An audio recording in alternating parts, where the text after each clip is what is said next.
Text appears, rating pending to mature. 2 hunters ride beasts. IGN Fan Fest 2025 is here. 1 hunter slashes. From Monster Hunter Wilds to Mythic Quest, Daredevil Born Again, Let's dance, to Devil May Cry. Coming up, the ID at Xbox Showcase. We'll be getting a look at upcoming projects from Don't Nod, NeoWiz, and Raccoon Logic. Plus, new looks at what's coming to hit games like Balatro. A player triggers a 5-of-a-kind multiplier. IGN Fan Fest Day 1 starts right now. Title appears for IGN Fan Fest. Logo for ID at Xbox. Text, coming soon to Game Pass. A TV screen on an asteroid. Hi, I'm Martin Tweed, former CEO of Kindred Aerospace. Fired by Alta Interglobal and abandoned on the far edges of space with no gear, no job, and no plan. But don't panic! While they may have tossed you aside like so much garbage, worry not! Because you can always turn to Kindred for a solution. Introducing The Kindred Catalog. With the right resources, you can create tools such as The Goo Cannon from Sappers. smother creatures in viscous green goo to make them slip instead of eating you. Disgusting. Or use your lasso to catch them. A raccoon creature. We promise that any research conducted will unlock more fabulous gear and that the harm to the creature will be minimal. Tweed winks. Use conductive pharaoh goo to shock and open organic doors, or spread it on the ground to slow down a speedy foe. Or lay down a goo fuse. Then after your buddy has upgraded that pacifier pistol with a charged shot, light them all up. If that doesn't work, try The Mad Fork from Kindred Labs. move mountains, create platforms, grab makeshift spears from the environment, and remember, you still have Your lasso and whip from Wild Times. A sword with a blade made of electricity suddenly goes limp in an astronaut's hand. whip some critters to keep them at bay so you or your buddy can punt them off a cliff. Oh, the hilarity that will ensue! Then upgrade that whip so you can grapple launch yourself to new heights. Or better yet, kick a few critters into the air while you and your buddy pick them off with a brand new Griffin Spunker Pacifier Pistol. It's a homemade skeet shooting game. The Kindred Catalog. You have the tools, you have the imagination, and let's face it, you have the time. Find it, build it, then execute it. The wackier the plan, the juicier the solution. I'll be in touch. Onward and upward. Title, Revenge of the Savage Planet. Wishlist now. Blasting off May 8th on a small stage. Hello and welcome to the 2025 ID at Xbox Showcase right here on IGN Fan Fest. The ID at Xbox Showcase is all about games, and this year we've got exclusive reveals of brand new games you've never seen before, some great stuff coming to games you already know and love, and a bunch of awesome surprises along the way.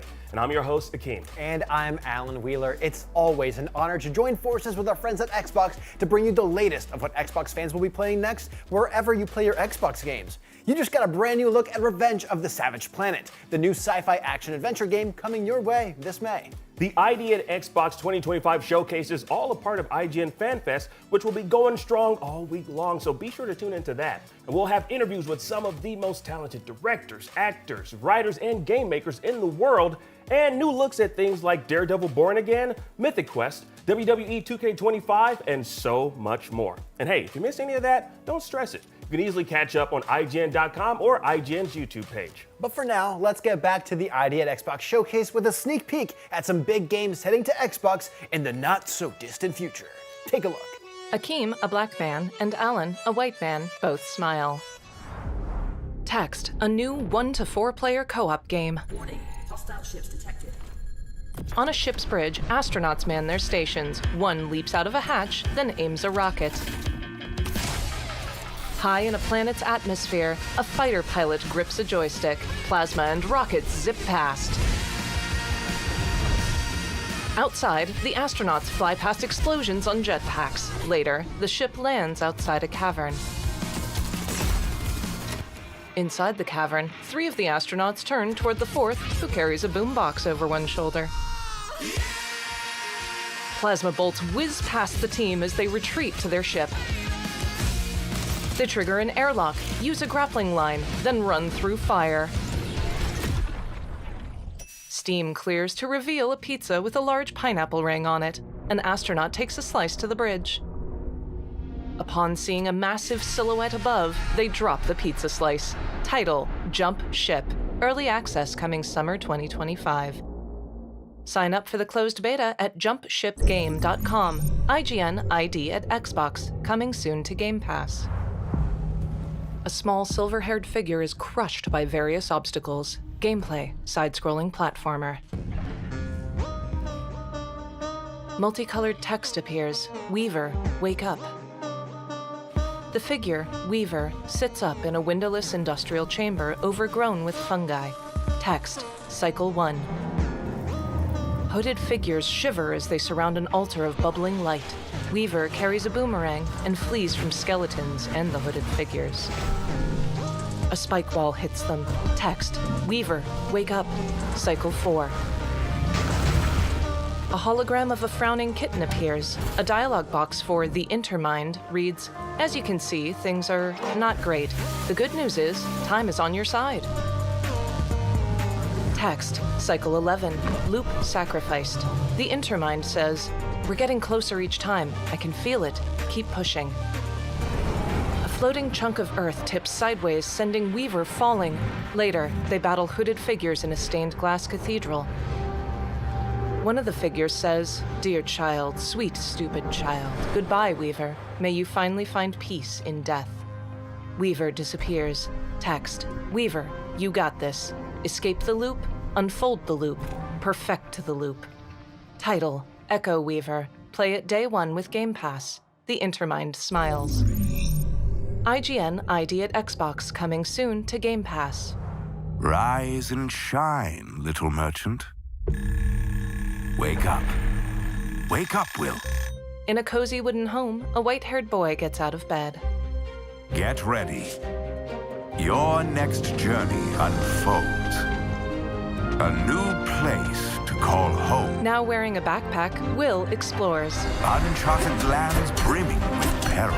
Gameplay, 2.5D melee. Will slashes at creatures resembling beetles in a desert steppe. He dodges projectiles, laser beams, and huge orbs. And treasures beyond imagination. Will puts items on displays. Other explorers examine them. Tread carefully, though. Capsules emerge from the ground. Who knows what tomorrow holds? Title, Moonlighter 2, The Endless Vault, coming 2025. IGN ID at Xbox, coming soon to Game Pass. A record spins on a phonograph. A grayscale portrait shows a white-haired man. I, Herbert S. Sinclair, give to my grandnephew, Simon P. Jones, the house and land which I own near Mount Holly. A huge estate sits in a forest.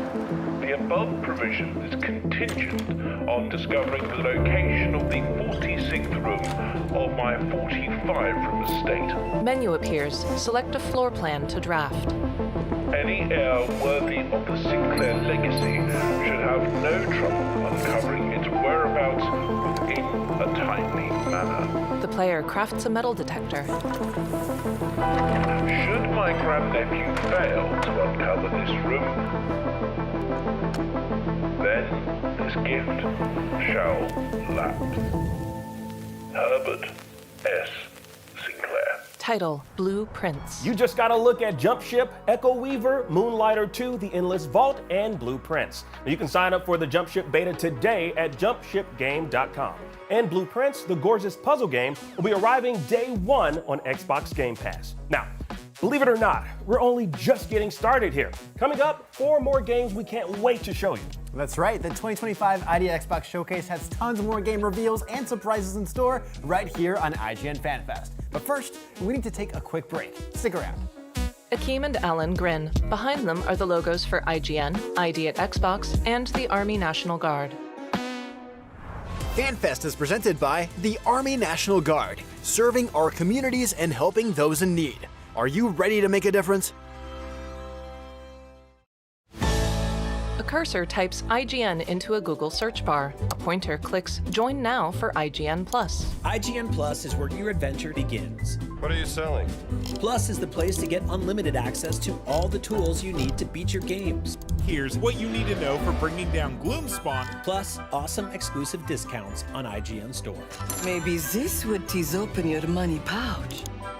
Plus, ad-free browsing on IGN.com. The pointer rates Indiana Jones a 10 out of 10.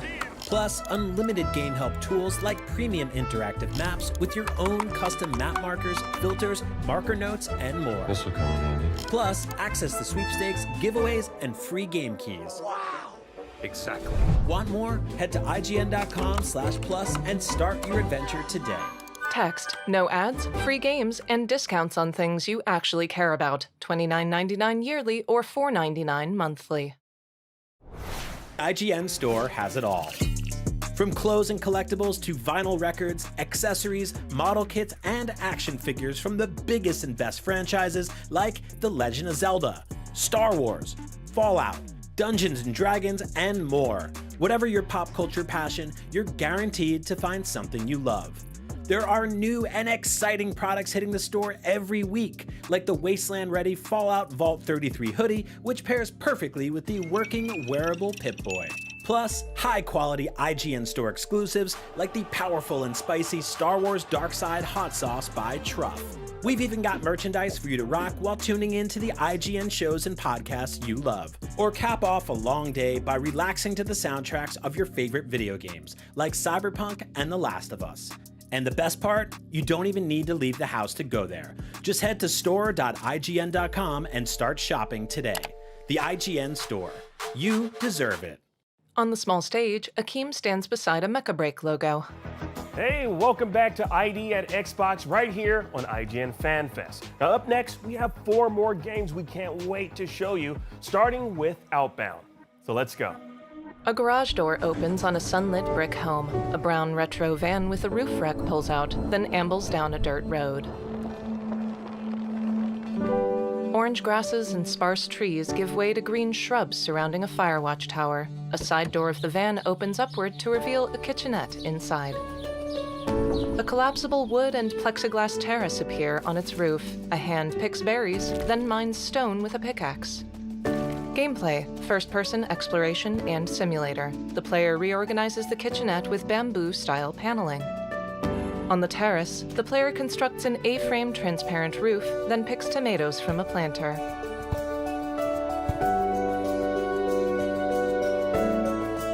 They cook on a hot plate. Later, the terrace is stowed and solar panels and wind turbines appear in its place. Nearby trees shiver in a swift wind. The rooftop turbines spin faster. The player opens an engine compartment and a status screen appears for the van's electric charge. The player spray paints the van blue. As night falls, fairy lights twinkle on the terrace. The player gets into the van's bed and shuts the door. Title, Outbound, coming 2026. Wishlist now. IGN ID at Xbox, coming soon to Xbox. Night falls over a dense city. Beneath an underpass, a thin teen in a blue hoodie stretches while rising from a bare mattress. In a park, the teen approaches a huge furry creature. They pull off a garbage bin stuck to its head, revealing curling horns which begin glowing. At sunrise, the teen follows the large furry creature and 2 smaller ones. More join them as they journey beyond the city's edge. The teen follows the herd through a small forest, across sweeping mountains, and through a blizzard. They dodge gigantic, haggard crows which attack from above. The teen pets the beasts, helps them through rough terrain, and follows them across a natural stone bridge. The herd, now a dozen strong, gathers around a campfire amidst the snow. Title appears, Herdling. Text, coming summer 2025 to Xbox and Windows. Logos for Okamotive and published by Panic. IGN ID at Xbox, coming soon to Xbox. On a city street, people walk by a records shop in cutout-style animation. Metal shutters bear graffiti of a blue cloud which says, "Honk if you're lonely." The shutters roll up to reveal logos for Curve Games, Patati Games, and an Open sign. Inside, customers browse for records and play arcade cabinets. A dialogue box for Mimi superfans says, "You do have the new Mimi record, right?" The player sells the record in a register checkout screen. A new customer, Billy, appears. The player finds Billy's record with a handwritten note. Later, they browse social media and place stickers on a bulletin board.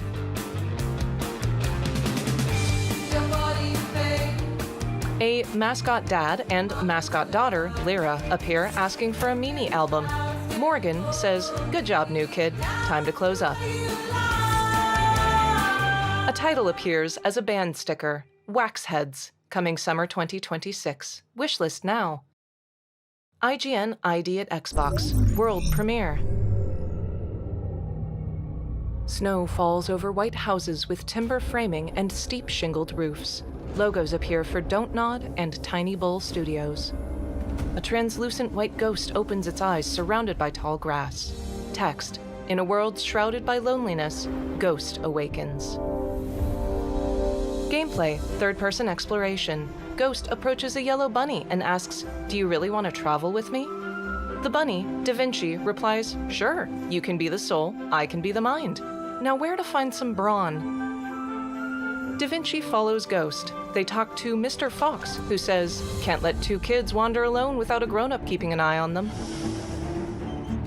The other animals follow Ghost, solving puzzles together. Text, "Build your team and fight." The team slashes at people carrying large curved swords. Text, "Stand against unyielding enemies." A badger wears a vest while flashing its claws. A furry undead creature has gnarled horns. Da Vinci opens their eyes. A pulse emanates from them in an arena. Enemies flash white when hit. Text, "Grow closer to get stronger." A status screen shows a relationship rank up from acquaintance to companion. The group explores a Japanese-style village, an arena of rusted sheet metal, and a wooden plank stadium. Beams of light coalesce on Ghost. At night, the dozen companions roast marshmallows around a campfire. Title, The Lonesome Guild, coming fall 2025. Wishlist now on Xbox Series X and S. On stage, Akeem and Alan. You just saw Outbound, Herdling, Wax Heads, and the Lonesome Guild, all part of the 2025 ID at Xbox Showcase. Now let's get back to the video game, shall we? Now up next, we have a few things you've never seen before and some great content coming to games you probably already love. But hey, enough teasing from us. Let's roll it. A barely illuminated skull shivers in darkness. Text, "How much to bet your life? Every move could be your last. The night is young." A shadow holds defibrillator paddles. The player walks into a small room with a game table. A sharp-toothed skull creature holds a shotgun. Game pieces appear on the table. The player aims the shotgun at the creature. The creature aims back.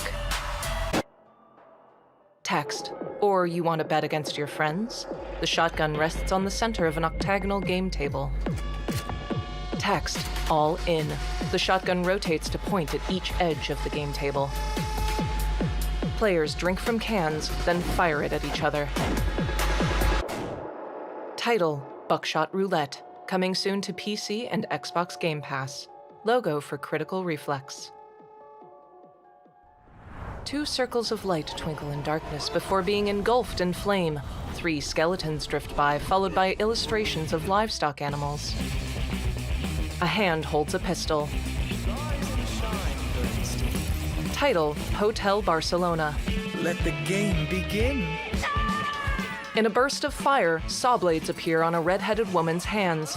Gameplay, side-scrolling hack and slash. Psychedelic colors twist from dancing silhouettes. How painfully human. Shapes reflect through a kaleidoscope. In a forest, the red-headed woman dashes away from a glowing red monster. Taste the chains of despair. A giant with a skull head bends aside prison bars, reaching through. I'll burn you to the bone. A title appears, Hotel Barcelona, coming 2025. IGN ID at Xbox, coming soon to Game Pass. A Joker card says, "Hello, my name is Jimbo. I'm here to tell you that Balatro is coming to Xbox." Should we just put some cards on the table? The cast of Critical Role poses together wearing all black. A Joker card appears before a fuzzy orange puppet who takes a photo of a worm wriggling through grass. A fuzzy beaver puppet eats a strawberry. A Queen and King card appears, transforming into Hatshepsut and Charlemagne. Civilization 7 gameplay appears, then fades into a Joker card for a shirtless Rust character carrying a rock and torch. The Rust character fires a crossbow. Another Joker says, "Well, that was rude. Anyway, today, you'll be able to play Balatro on Xbox The assassins Ezio and Naue appear. You know what they say? The house always wins. Looks like the joke's on us. The princess from the illustrated Slay the Princess raises her knife. A survivor flees with the masked legion. A king card for Vault Boy appears before a set of power armor. The sun shines over the ramshackle Diamond City. Vault 111 opens. The Joker says, "Are they gone? Finally, I can announce that..." Text appears, Xbox Game Pass. Play it today. A title appears with all of the new cards. Balatro, Friends of Jimbo 4. Out today. On stage, Alan. You know, just when I thought I couldn't possibly be more hooked on Balatro, they drop a collaboration I'm already obsessed with. That one was huge, but this next world premiere is gonna rock your world. Check it out. IGN ID at Xbox World's Premiere. A claymation white alien sits on a couch, channel surfing a TV. One channel shows an astronaut on the moon. This is your brain on drugs. Tonight on Behind the Curtain, we dive deep into one of the 90s most controversial bands. It was beyond our wildest dreams. Their music defined a generation. A blonde-haired goose headbangs, while a deer in a leather jacket shreds her guitar. What can I say, man? Artistic genius is a curse. The man behind this meteoric rise? Their notorious manager. He drove from out of town to meet us. We were waiting at this bar. We'll be paying this guy, so I want to know. What exactly will you do for us? Dialogue options appear. Plain and simple. I'll make you rich. You know why I'm here, lad? I'm here to f you over. A rabbit plays the drums. Filthy rich, drowning in women, piss through it all. Oh my God, Vernon! I know where this road leads, and it ain't nowhere pretty. The deer smashes her guitar. Looking for trouble? Effervescent, isn't it? The rabbit throws a TV. The deer flicks a cigarette. A title appears, Rock Beasts. Ladies and gentlemen, rock and roll. So, I gotta ask, would you do anything differently? What exactly will you do for us? The dialogue options reappear. Mostly, I just try to stay out of your way. That's it? Title, Rock Beasts, coming 2025. Wishlist now on Xbox Series X and S. Logo for Lichthund and Team 17. On stage, Akeem and Alan. That was the world premiere and release date reveal for Rock Beasts, and it looks like it absolutely rocks. You know, everybody knows that rock beats scissors. Paper beats rock and scissors beats paper, but a beast would probably just destroy all of them, let alone a rock beast. You know, that's something I never had to think about until right now, but it's actually pretty true. So thanks for that information, Al. I appreciate it. All right, well, there's tons more ID at Xbox Showcase coming up right after this quick break, so please stick around. On screens, the logos for IGN Fan Fest, presented by Mecha Break. Fan Fest is presented by Mecha Break. Open beta available now on PC and Xbox with crossplay. Title, IGN Fan Fest. The average Cinefix movie list features nearly 100 different films and approximately 25 minutes worth of wall-to-wall deep dive analysis. To simulate that pace for this 30-second ad, we're featuring 26 different films. And before you say it, no, that math does not check out. We're not math people, we're movie people.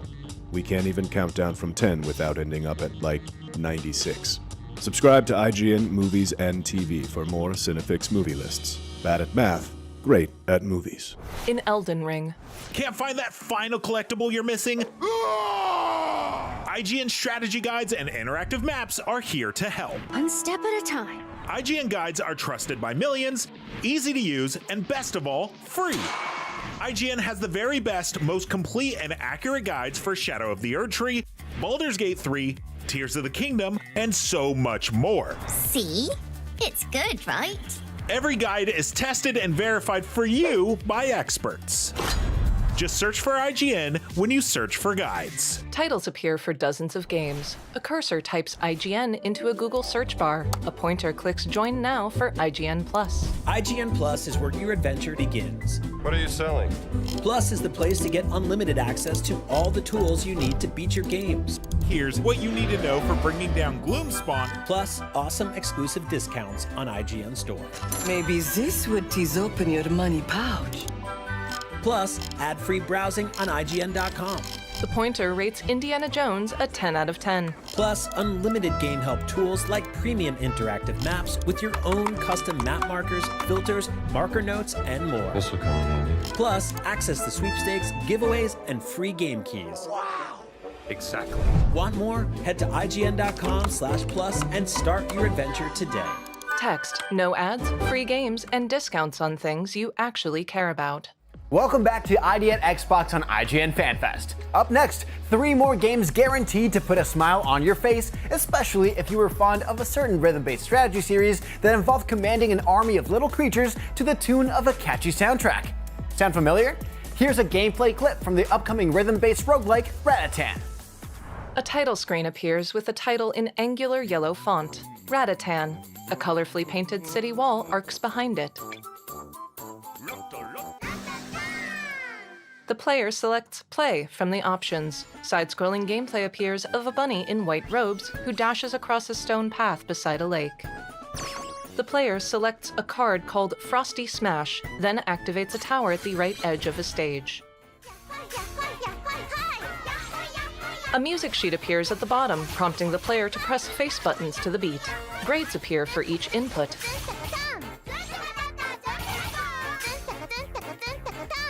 The bunny battles hordes of horned, fuzzy black balls. A status bar for tension indicates fever. Text appears, interval. In another area, the bunny encounters a shop with 3 items on display. Japanese text prompts appear above each. The bunny plays a trumpet. On a white sand beach, they battle a giant hermit crab with a pirate ship in place of its shell.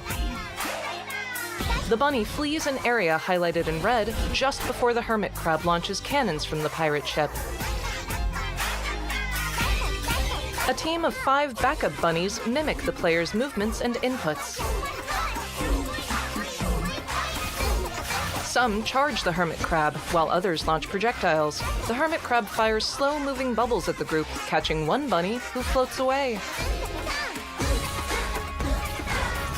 The bubbles burst in time with the music, releasing 2 of the backup bunnies. Text, currently in development. More backup bunnies reappear as the battle continues.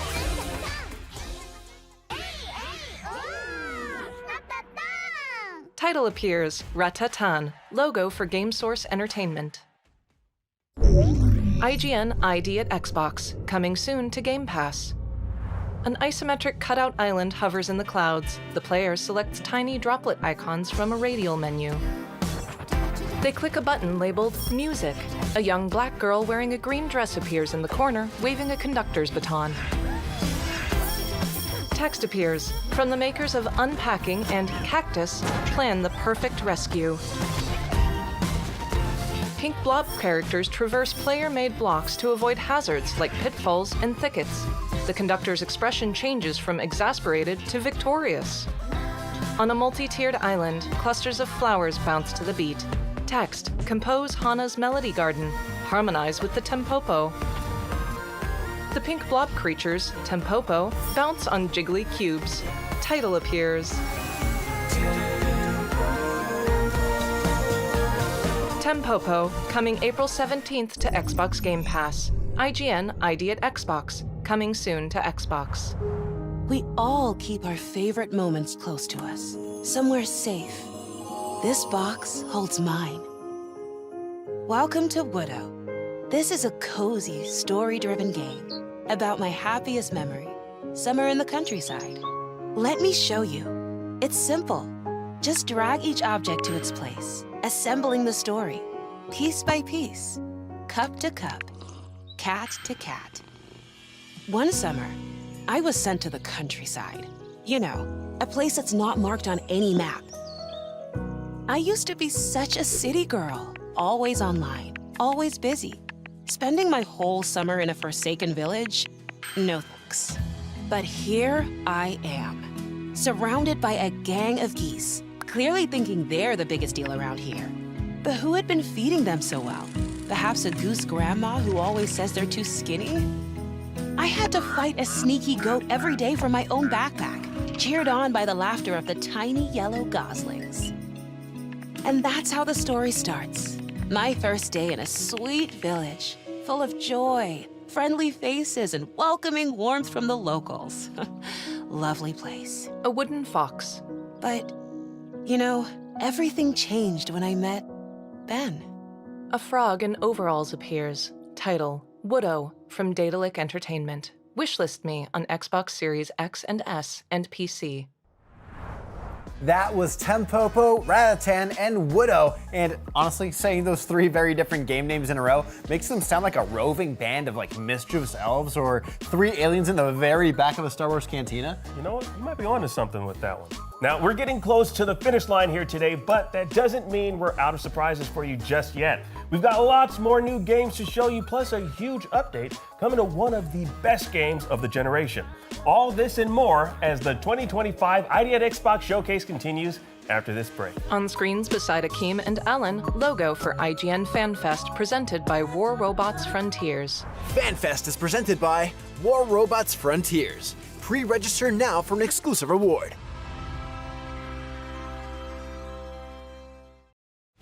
Logo for IGN Fan Fest. The Cinefix Top 100. A list so secretive even we don't know what movies are on it or where they rank. What do you mean you don't know? Each episode will reveal one of the movies. Did I rush it? Felt like I rushed it. That was good, I liked it. Talk about why it belongs and finally find out where it ranks. Are you not entertained? Are any of the movies we've shown here even on the list? I have no idea, and it drives me crazy. Join us as we find out on Cinefix, IGN, and wherever you get your podcasts. Why so serious? Title, Cinefix Top 100. A cursor types IGN into a Google search bar. A pointer clicks Join Now for IGN+. IGN Plus is where your adventure begins. What are you selling? Plus is the place to get unlimited access to all the tools you need to beat your games. Here's what you need to know for bringing down Gloomspawn. Plus, awesome exclusive discounts on IGN Store. Maybe this would tease open your money pouch. Plus, ad-free browsing on IGN.com. The pointer rates Indiana Jones a 10 out of 10. Plus, unlimited game help tools like premium interactive maps with your own custom map markers, filters, marker notes, and more. This will come in handy. Plus, access to sweepstakes, giveaways, and free game keys. Wow! Exactly. Want more? Head to IGN.com/plus and start your adventure today. Text, no ads, free games, and discounts on things you actually care about. Can't find that final collectible you're missing? IGN strategy guides and interactive maps are here to help. One step at a time. IGN guides are trusted by millions, easy to use, and best of all, free. IGN has the very best, most complete and accurate guides for Shadow of the Erdtree, Baldur's Gate 3, Tears of the Kingdom, and so much more. See? It's good, right? Every guide is tested and verified for you by experts. Just search for IGN when you search for guides. On stage, Akeem. Welcome back to the 2025 ID at Xbox Showcase right here on IGN's Fan Fest. Now up next, we've got a bunch of new game trailers to show you, so hey, instead of just teasing you and making you try to guess what we're gonna show you, we'll just cut to the chase and give you what you want. Take it away. IGN ID at Xbox coming soon to Game Pass. Logos for Denki Works and Critical Reflex. A Polaroid photo of a raccoon appears. This is Pon. He's a Tanuki. This summer, by order of the Tanuki god, Pon has to restore the great Tanuki shrine. To do so, he needs to earn money. Wearing a delivery cap, Pon rides a bike and grinds down a stair rail. Brown packages bounce in his handlebar basket. Pon takes on the role of a delivery Tanuki, mixing hard work with stunting around town. Pon delivers a package to a man wearing pink kitty headphones. It's a busy summer for Pon, but even Tanuki need to rest now and then. In a baseball diamond, Pon wears a batter's helmet and swings at a ball. A Polaroid snaps with the word home run written on it. In mini-games, Pon performs sumo wrestling and taiko drumming. Polaroids appear for each.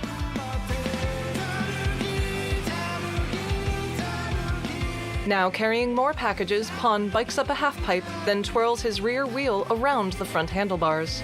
This is Pon Summer. We hope you'll enjoy the adventure together. A title appears in comic-style font. Tanuki Pon Summer. Available on Xbox Game Pass later this year. Logos for Xbox and Xbox Game Pass. Above an autumn tree line, 3 snowboarders flip through the air. Logo for Rage Squid. On grassy hills, 3 people ride mountain boards down a dirt path. The view follows one, then rapidly switches between snowboarding and mountain boarding. Gameplay, third-person racing. Trailing fresh powder, 2 snowboarders zip up a jump. They spin mid-air, threading through a transmission tower. More snowboarders perform tricks along a racecourse, grinding rails and twisting through flips. They slow in midair as they pass a pagoda and cherry trees. Now, at full speed, they serpentine past trees.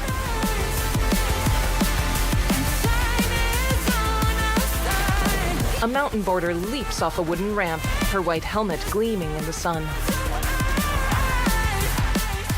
Before an arched footbridge and pagoda, a title appears. Descenders Next, coming April 9th.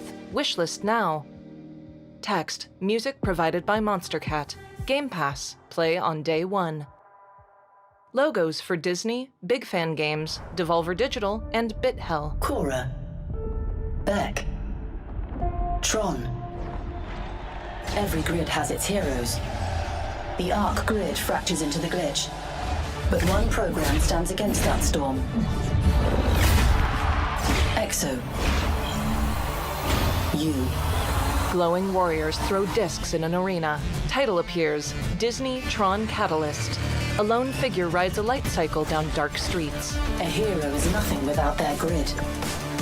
EXO fights for hers, against those who would tear it apart. Gameplay, 2.5D hack and slash. She must escape core, but escape is not enough. A loop cannot be broken without a change in conditions. A warrior hacks at EXO with his disc, de-resing her. Time rewinds to the original arena. Break the loop program. Title, Disney Tron Catalyst, Escape the Glitch. Coming June 17th to Xbox Series X and S. Logo for Thunder Lotus. 5 caped figures enter a towering portal bordered by stone columns. The lead figure has a skull in place of a head. In a dim graveyard, they are followed by dozens of others. Gameplay, top-down bullet hell. Text, join the rebellion. Towering archers are riddled with arrows. Runes glow on the ground as the caped figures battle with arrows, swords, and glowing projectiles. Title, 33 Immortals. In early access March 18th. Wishlist now. That was Tanuki Pon Summer, Descenders Next, Tron Catalyst, and 33 Immortals. A little something for everyone, and that's the truth. But hey, if the truth really isn't your thing, you probably love the 2023 action game Lies of P that turned the classic story of Pinocchio into a brutal steampunk horror world full of terrifying puppet monsters. Yeah, but 2023 was so long ago, so maybe you're asking yourself, when are we gonna get to go back to the world of Lies of P and experience a whole new adventure? Well, I'm glad you asked, because we have your answer right here and right now on the 2025 ID at Xbox Showcase. Take a look. Alan kicks toward the camera. Long, thin legs step through shallow snow. A curved sword hangs from their hip, and black boots cover them up to their knees. The figure walks past a tree, and daylight fades into night. Logo for NeoWiz. A dim blue lantern hangs from the figure's belt, illuminating heavy snowfall. All around, trees sway in the wind. Logos for Round 8 Studio and Nuff. Later, the feet step past a corpse surrounded by roses and dried blood. Listening to this song always reminds me of you. A half-cape flutters as they tread past candles in a dark cavern. Another figure in fur-lined boots exits a laboratory. But now you belong to the past. A single droplet of blood falls from a handleless, curved blade. A metal hand picks up a rose. The figure with the curved sword dashes into a larger cavern. Do you remember the time we all gathered to play this piece together? The figure in fur boots kneels beside a black leather coat, then turns his face skyward. Later, the helmeted figure with the curved sword kneels in the same spot. I never got to say farewell. They both rise and look up at a statue with its arms outstretched. The metallic hand opens to reveal a silver pocket watch stained with blood. The helmeted woman uses her sword to hold a much larger weapon at bay. She runs, heavy footfalls splashing in a deep pool of blood.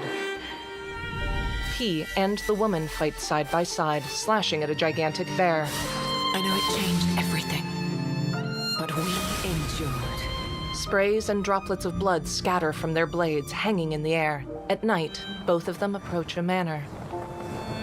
Perhaps someday, if we can cross the bounds of time, we'll meet again. Snow streaks past them, obscuring warm light in the manor's windows. A title appears in Victorian calligraphy, Lies of P Overture.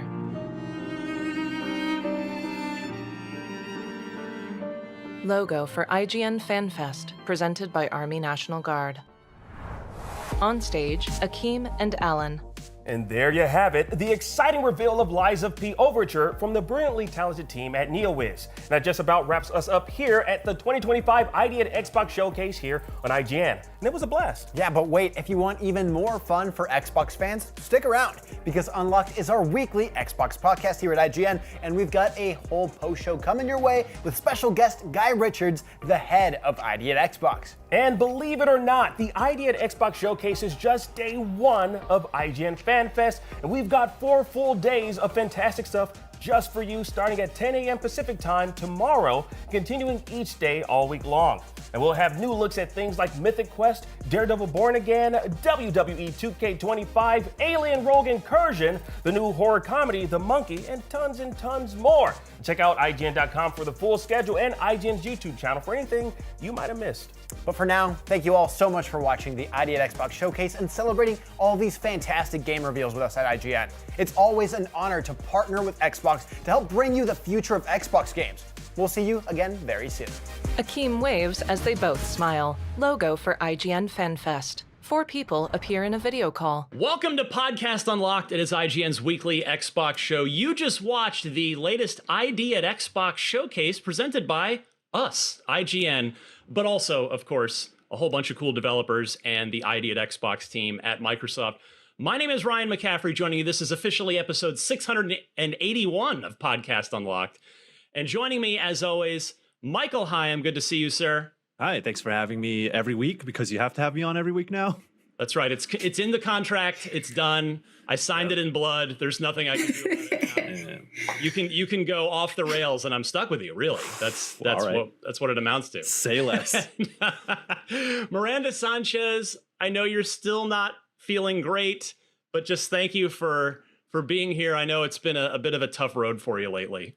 Yeah, this is one where I'll encourage you to watch the video, because I'll be doing a lot of movement, talking. I'm a bit of a frog. This is the best I could get my voice right now, so please bear with me. And I'm glad to be back, though. I missed y'all.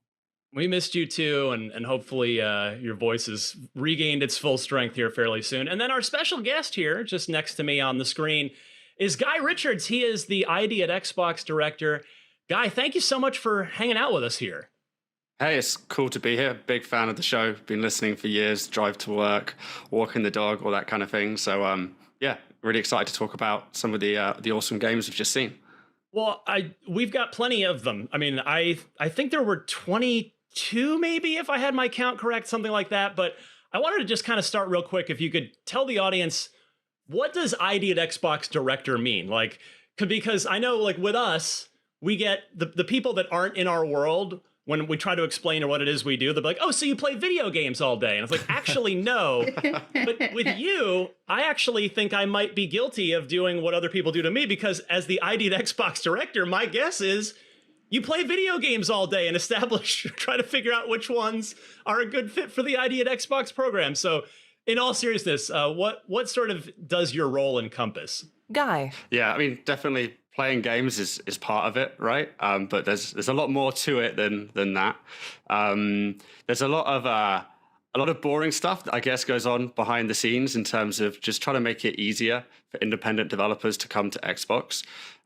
Everything we do is centered around trying to empower independent developers to make the games that they want to build and ultimately reach a multi-platform audience through Xbox. So we're always looking at ways that we can make it easier for developers to find new players on console, PC, and cloud. So like all of the endpoints and devices that make up the Xbox ecosystem today. And yeah, part of that involves like looking at games early, trying to understand like what games are a great fit for some of the different initiatives that we've got. I'm here at DICE, so the conference in Vegas this week, so hanging out with some developers. So great opportunity to meet some of the existing partners that are on the program, looking at some of the games that they've got coming to Xbox, where maybe we might dive a little bit deeper in their go-to-market plans and give some feedback and look at ways that we can really partner together on all of their different marketing activities and the ways that they want to bring games to Xbox, as well as meeting like new studios that haven't shipped games on Xbox yet,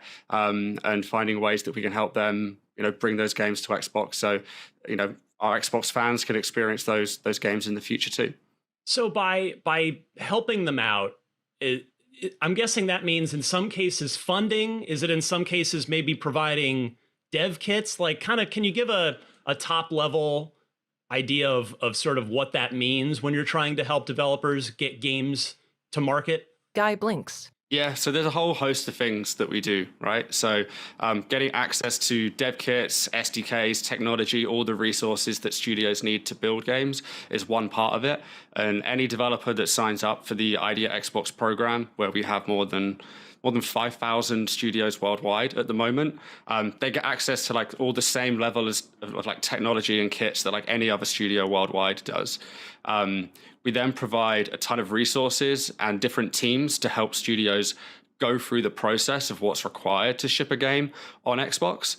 And we connect them with different experts as well, either through like one-to-one meetings where we're looking at the plans that studios have got for their games, or through different events tailored to help developers on different areas of like working with Xbox. So like the Xbox store team will do kind of more like store-focused events where we'll go over like KPIs and best practices and all like the tips and tricks that like help you do like pre-orders and wish lists and like when to do trials, how to promote your game so you can like once the game's launched have like really sustained like commercial success on the platform, through to events that are more like technical focused as well in terms of like how to build a game for the Xbox ecosystem today and take advantage of some of those tools that are available that make the experience for players across console, PC and cloud really seamless, like cross-save, cross-progression and all these kind of things. So there's a whole host of things that we do in terms of like educating developers, giving them access to technology. And then we work really closely with some of the other programs at Xbox, like Xbox Game Pass. So there's a bunch of games today where they've got a partnership with us to bring their game to Game Pass. So there's like a funding element that's included there.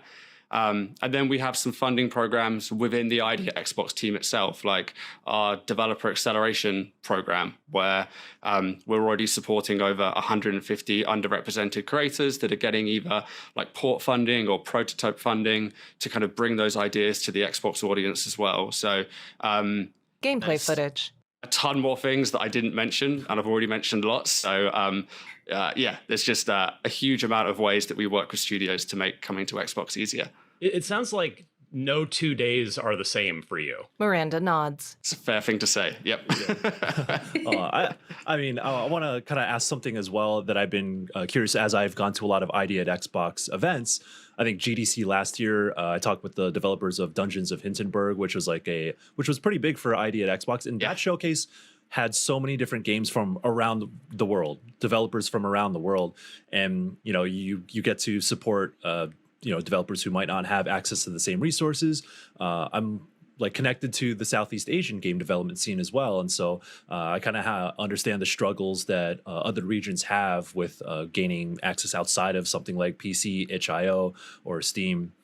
So is there anything you could share in terms of how you approach finding developers to help support throughout the world? Because I've seen Idea at Xbox do it, so I imagine that is something that you're constantly working on as well.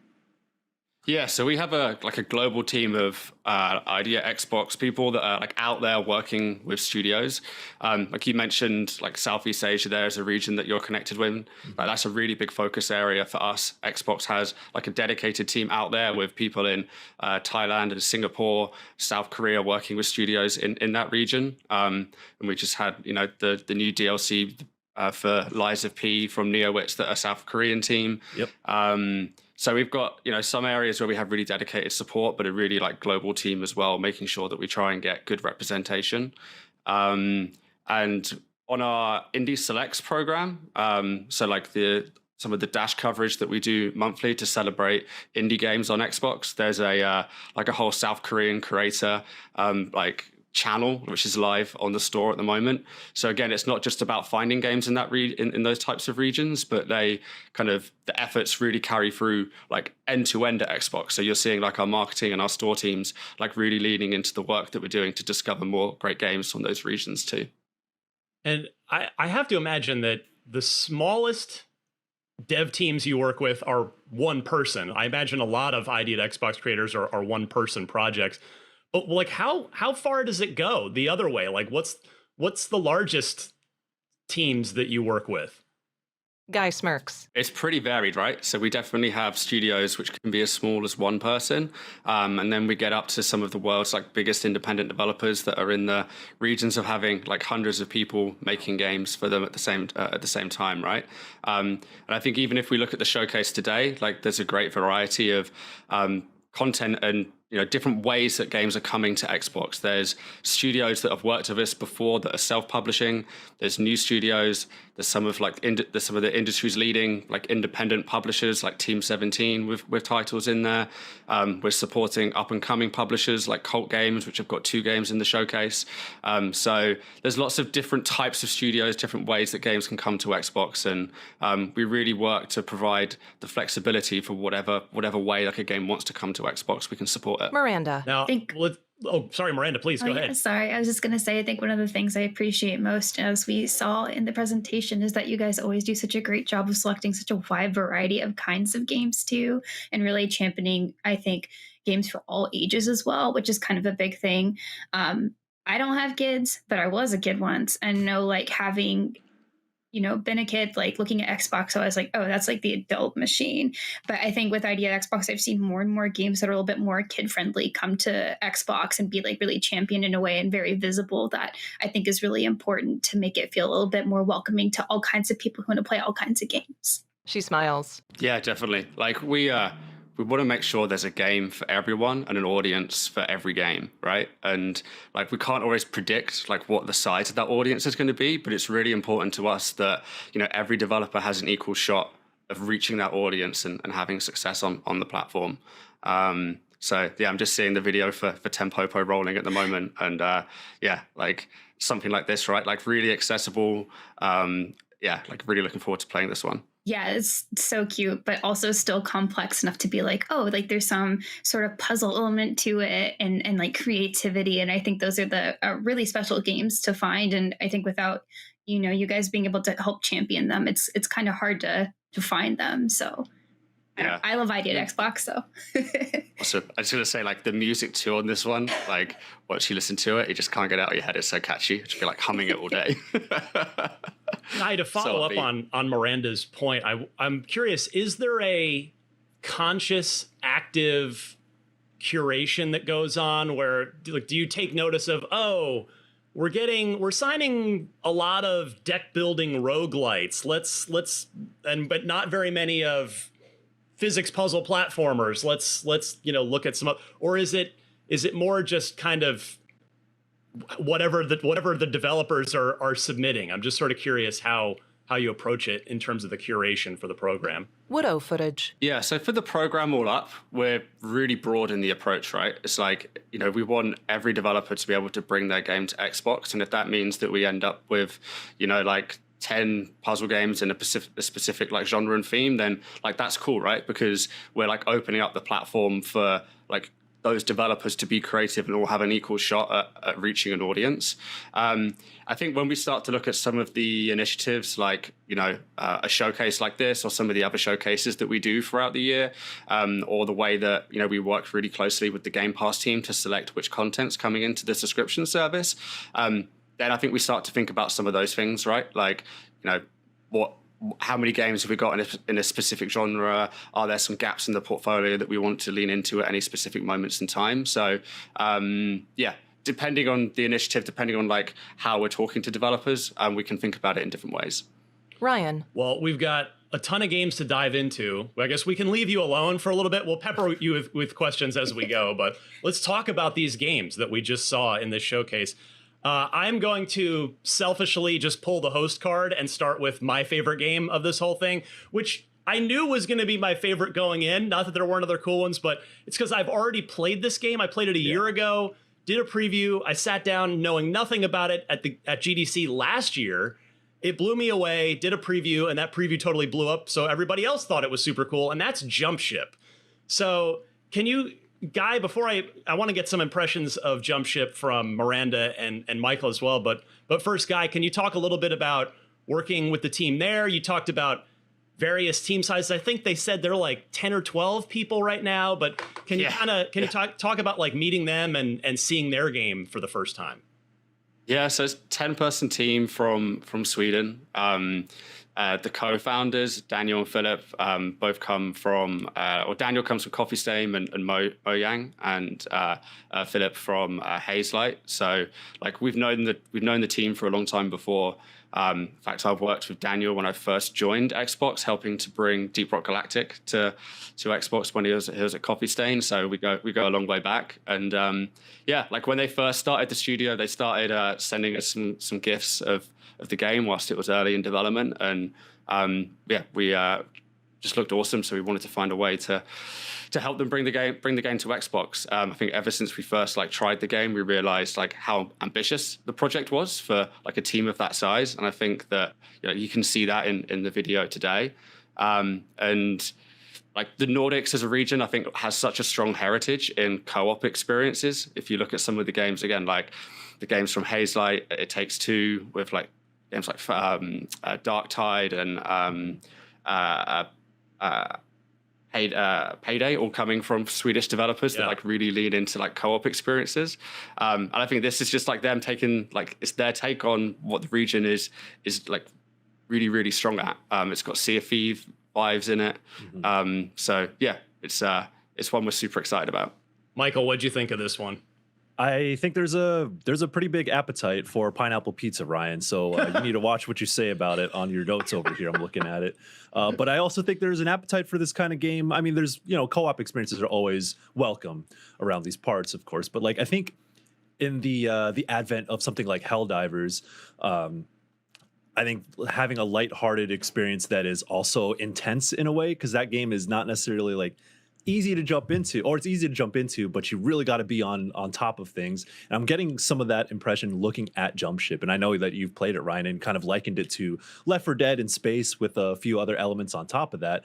But when I talk to you about it, and when I look at this, it's it seems like it's a very focused game, even though it seems like it has a lot going on. It's, you focus on one core element, and it's that chaotic co-op shooting experience and then you layer things on top. So it looks like something that is going to be like really fun and easy to jump into, that is also not too heavy, because big budget games nowadays, like, they have to layer a lot of things on top, and sometimes there's a big learning curve that comes with that. But I look at Jump Ship and I'm like, oh, I know what that game is about, I know what I'm supposed to do, so just give me it and we'll figure it out. So I think it's nice to see something on this level be included with ID at Xbox.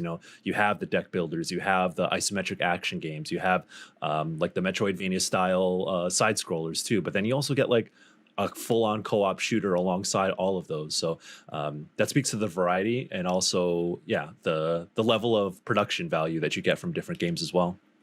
Miranda, I know that you love playing co-op action games with friends, with family members. How did Jump Ship resonate with you when you took a look at it here? First, Hawaiian pizza's great. Yeah, that's all I'm gonna say. I think it's delicious. It's great. You can find some like really great slices out there. Yeah. Hey, sorry, Ryan, you're the odd one out here. You're not on the team here. I'm sorry. I have to rethink these relationships on this podcast. We're gonna make you make the pizza now, or no? We'll make you one of the best pizzas in this. That's what we'll do. But no, as you're saying, I really like playing these sorts of like kind of chaos games that are like really fun and goofy with my family and a different group of friends.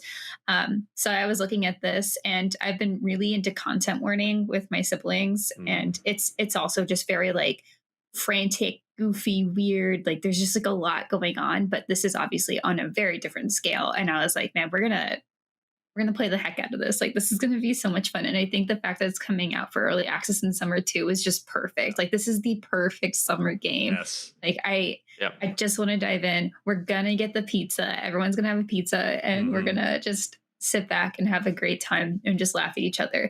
And I think she tilts her head. What I've really liked about games like this and how they sort of promote their games versus some other like more stressful co-op PvE games is how funny they are, but they're not doing like the fake voice chat weirdness. And that can sometimes come across a little bit better. And like, you can tell they're trying to like crack jokes, but it lands a little weird.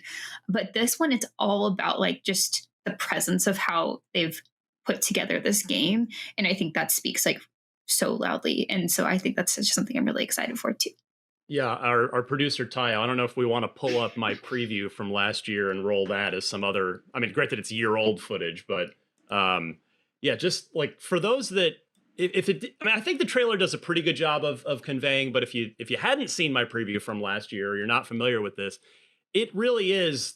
It's very much Sea of Thieves-y, but then the ground elements when you leave the ship are pretty Left 4 Dead. You got some FTL in there. So the four of you you're piloting, you are manning, you are upgrading, you are repairing your ship as one of you is flying it around, and you just go to different planets and you go and land on surfaces and do different things.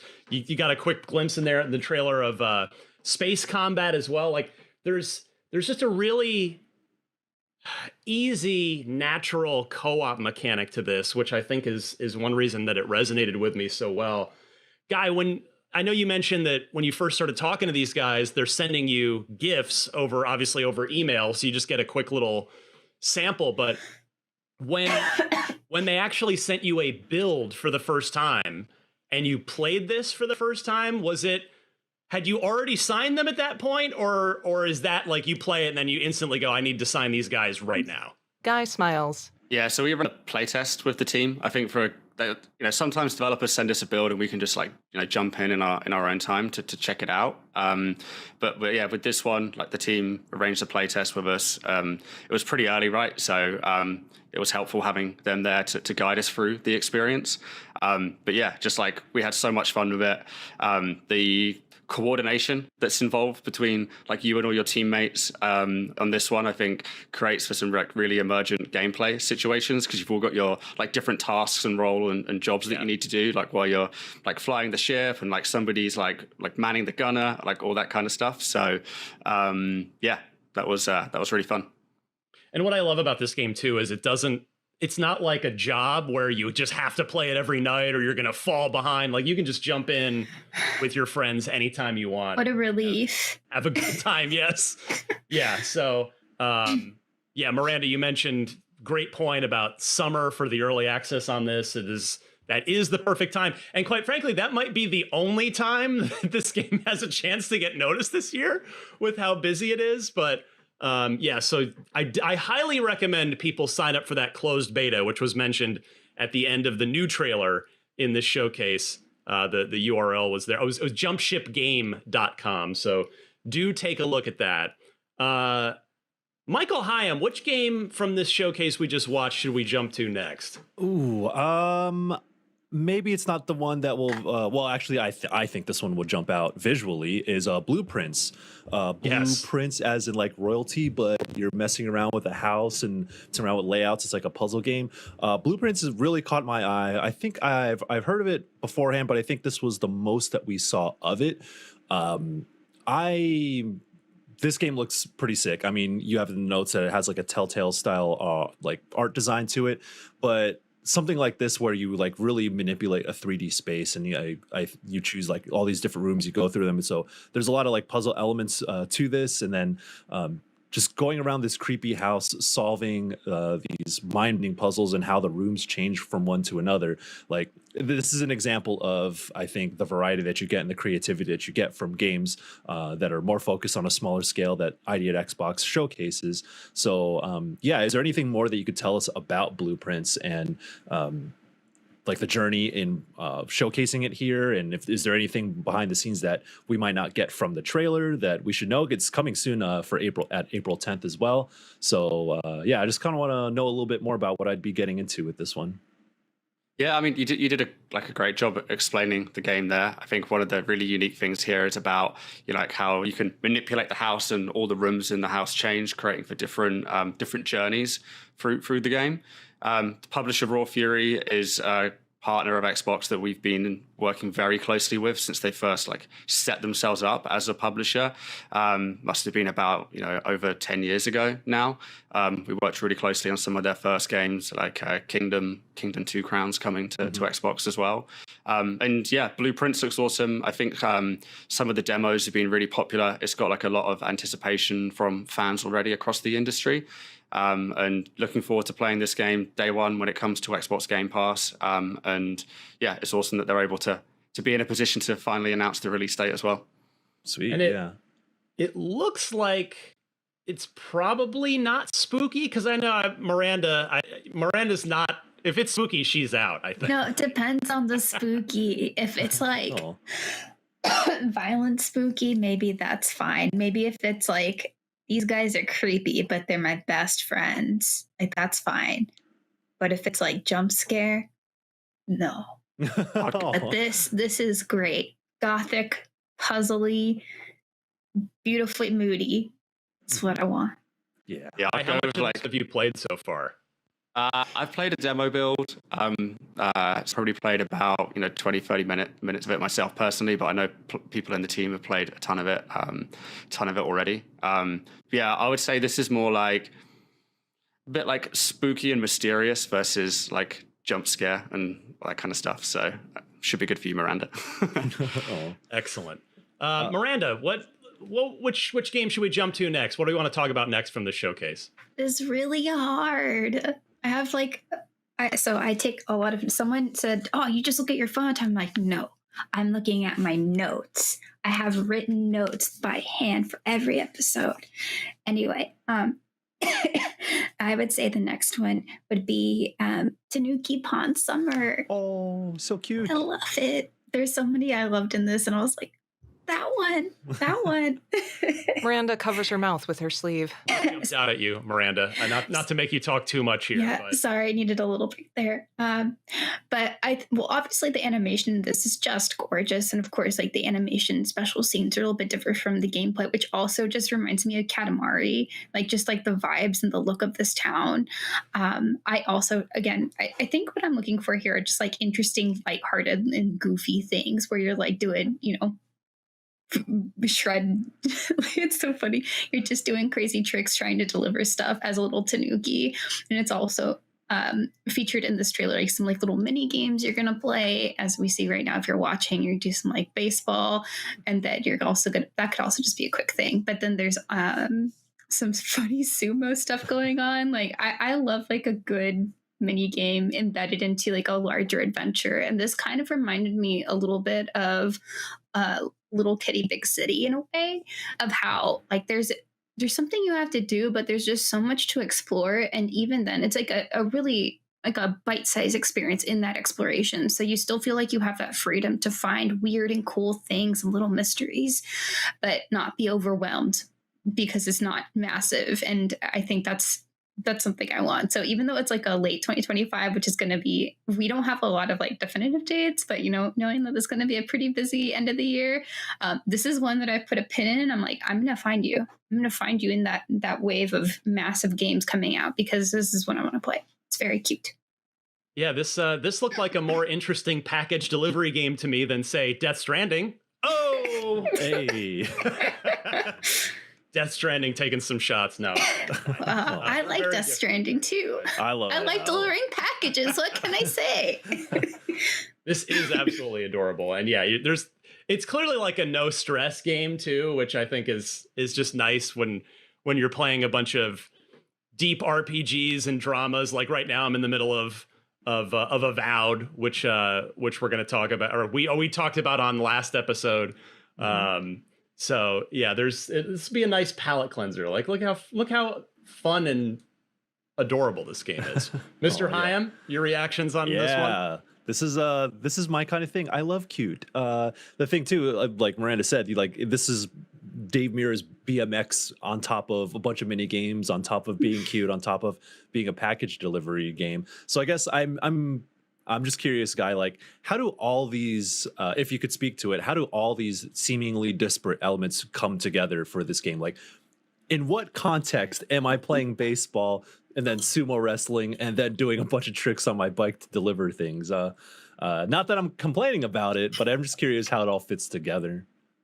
Yeah, so the kind of like overall story arch for the game is, so you're a raccoon delivery driver, going around on your bike on the village, but your goal is to earn money to effectively like restore the great Tanuki god shrine in the village.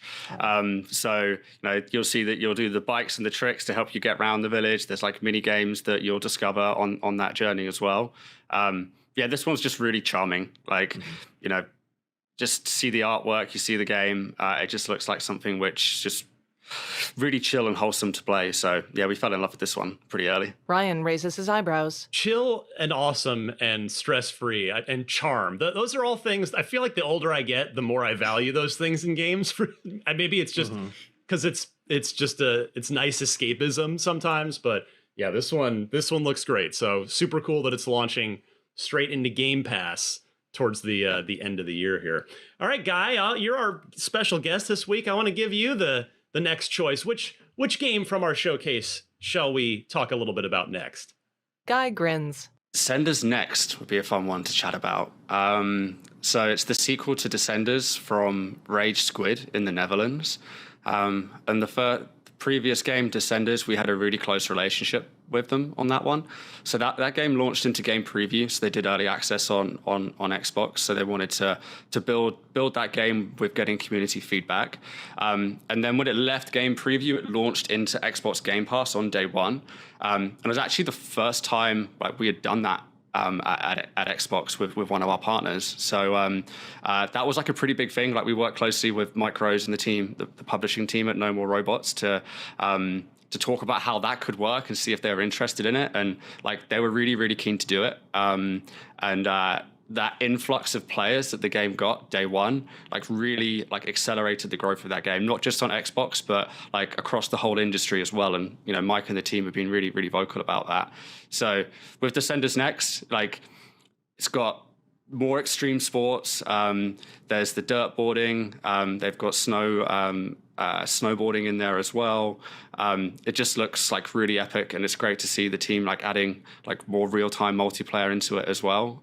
So yeah, that's going to come to Game Pass day one on April the 9th, and it just feels like one of those really like arcadey pick up and play games that you can jump in with your friends. I've sunk a lot of time into the first one, but it's also the type of experience that I'll like jump into in between playing like big RPGs and that kind of thing, because you can just do a couple of runs and try and beat your friends' times on those runs. So yeah, this one is one that I'm really looking forward to playing when it comes out.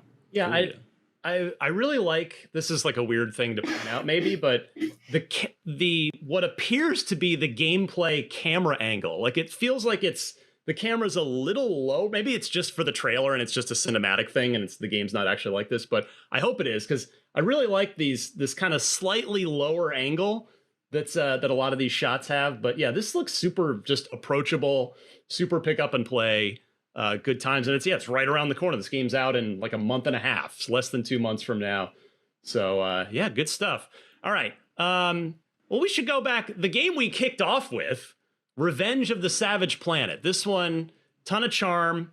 We'll pull this video up here in a second, but you've got physics-based, goofy, comedy, survival, exploration. You can spray a bunch of stuff on a bunch of different space animals. You got multiplayer. You can manipulate the game world. Very colorful. You mentioned charm, Guy, and this to me, it certainly oozes charm right out of the screen. I mean, it just seems, again, like a pretty lighthearted, stress-free, could be fun. This game I could see being fun to just like get online with your friends in there and just chat, like just catch up with your friends without any real gameplay footage, stress, or even competition necessarily. So can you kind of talk a little bit more about Revenge of the Savage Planet here, Guy? Yeah, so this is just one of those games where I think it's the type of experience you want to jump into with your friends and goof around for a bit. So I think you did a great job of describing it there. And the first game did a great job coming to Game Pass. It did really well in the service. It had a ton of players. So yeah, like I think there's a big audience for this one on Xbox based on the people that played the previous one. So yeah, it's going to come out. I think did they say May the 8th in the trailer? So not too long to wait for this one. Yeah, it's quite different from Journey of the Savage Planet. I mean, visually, conceptually, it looks very similar to Journey, but it is actually quite different. So, I mean, can you speak to sort of the transitions that they've made from the first game to this one, where the first game was more of like a almost felt like a Metroid Prime, where like it's more of like a exploration, like a progression sort of single player experience, to something that's quite different in like scope and scale and sort of direction. Astronauts fire pistols. Yeah, yes, there's definitely a lot more that they're bringing to this game. I think compared to the first game, there's just like so many more options for players. There's like, you know, more tools, more variety of like play styles that they can have in it. Yeah, like it's really awesome to see. I think like the studio just continue to build on that first game. I think there's some areas that are full familiar, but yeah, they're definitely taking it in a new bold direction as well. Cool. Yeah. One of my favorite things about Journey also at the time was that it was like a satire of corporate life and capitalistic systems, and you know, taking a goofy approach to poking at those things as well. But I think in the world we live in nowadays, you look back on Journey and be like, maybe it's not so satirical anymore. And I hope that they kind of like lean into that direction even harder. Is there anything you could share in terms of like the story that is surrounding Revenge compared to Journey? Not at this stage. I think I've only played a short amount of this one, so it's one that I'm looking forward to playing a lot when it comes out. But yeah, it's definitely got that like goofy charm that the first one has. So that's something that I'm excited about. Cool. Miranda, which of these adorable animals in the trailer, these space animals, is the cutest one? Probably the first one they show that they goo. It's really funny. Not you'd probably expect the small fluffy one with the big eyes. Not that one. Not it's the first one. It's a little. The eyes are too big. I'm glad we explode it. It's good. But no, this trailer is fantastic. It's so funny. It's like such a great way to start the showcase. Absolutely. Guy, you mentioned when you were talking about this one that the first one saw a lot of success on Game Pass.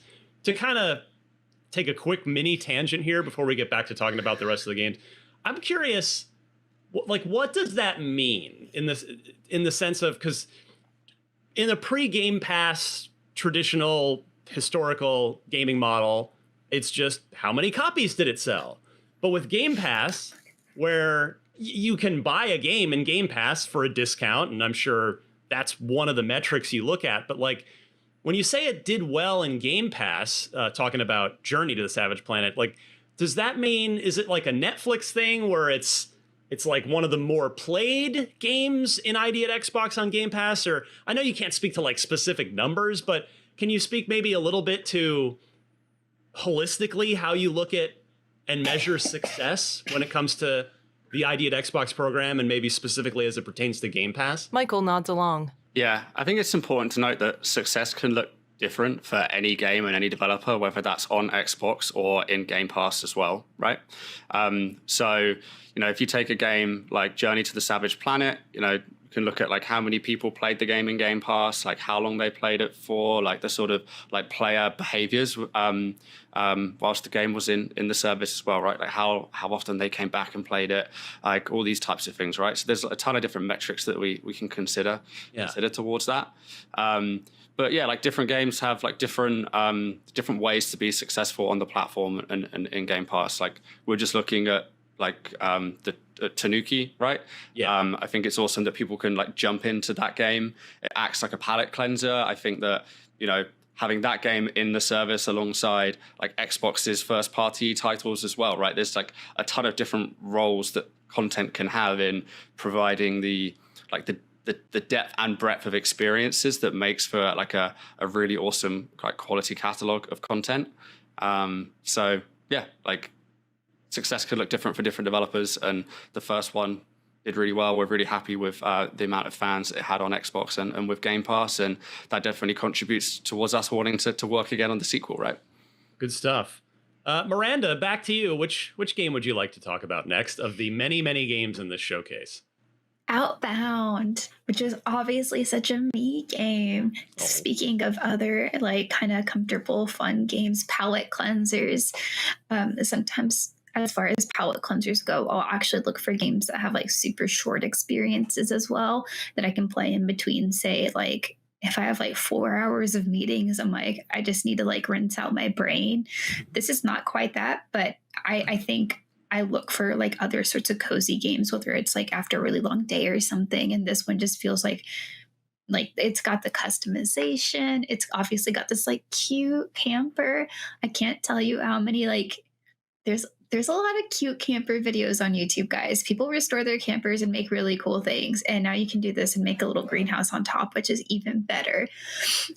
So this was just immensely my vibe. I was like, yeah, this is a Miranda game through and through. I'm so glad you mentioned this one, because this is actually the one that I was going to bring up next when it came back around to my turn. So I'm really glad you mentioned it, because to me, number one for me here, the thing that draws me in right off the bat is the art style, because it's a little Firewatchy, and maybe part of that's the setting too, right? Like yeah, I thought of that too. It's like the pleasant Firewatch. But yeah, it's like instead of being Firewatch, but instead of being the lookout, you're just a citizen coming to camp in the national park in your camper van. But yeah, it's just, I love the art style. And as you said, it's just, oh yeah, look at our mega producer Tayo bringing it with that Firewatch footage right away. Man, I miss that game. What a great one-off that ended up being. But hey, those guys went on to contribute to Half-Life Alyx, so I can't really complain. But yes, Outbound just seems like you can just sink yourself in it for 10 minutes or an hour or 4 hours or however much you really want to. Michael Hyam, you gonna lose yourself in this one from time to time? Maybe. I mean, I tend to be in the mood to attack and dethrone God in my RPGs, but I do like to take my breaks and have games where I'm not trying to be as powerful as a god. But which is going to tie to another game I want to talk about. But there is something nice about having something like I really liked Unpacking, which I was surprised by. Like I saw it and I'm like, I don't know if that's for me. I'm gonna give it a shot. And then, a couple hours later, I'm like, oh, this is actually starting to like be a very tranquil experience. And, a lot of people get that sort of thing from like an Animal Crossing or like a power wash simulator. So there is something valuable about having that stress-free experience, even though building out your camper might seem like work, but there is something nice to creating your own space and making it yours. And I feel like there are a lot of games that have elements of that. Even something like Starfield, where there's an element where you're like building your own base on a planet somewhere else. There was like, instead of going down these side quests where I'm trying to hunt down some evil corporate goon or whatever, I can go to a planet and just start building my own space, my own camp. And there's something very, very valuable about that experience. And if a game like dedicates itself to that specific sort of thing, like Outbound, it seems, there's an appetite for this sort of game too, whether it be someone's palate cleanser or the type of thing that they want to get into specifically.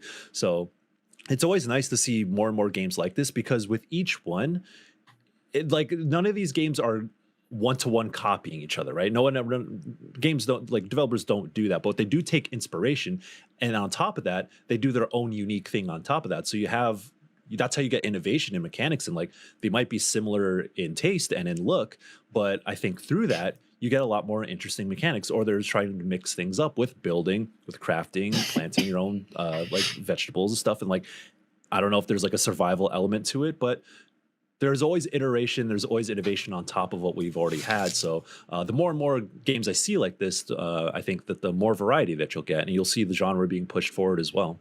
Ryan. I'm very happy and proud to say that IGN exclusively revealed this game about a year ago, and everybody took to it right away. It did almost 500,000 views for the announcement trailer on our channel, which for a game, an independent game that no one's ever heard of before, that's pretty darn impressive. So, Guy, when you first get wind of this, I don't know if you sought them out or they sought you out, or you'd seen something online and reached out.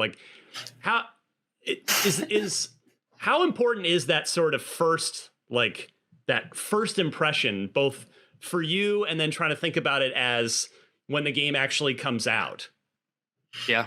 So we've been chatting to the team for quite a time on this one. And I think this is the first time we've actively been able to talk about the game coming to Xbox, which is really exciting. And we have these conversations all the time with independent developers about, hey, when's the best time and best way to release and announce your game?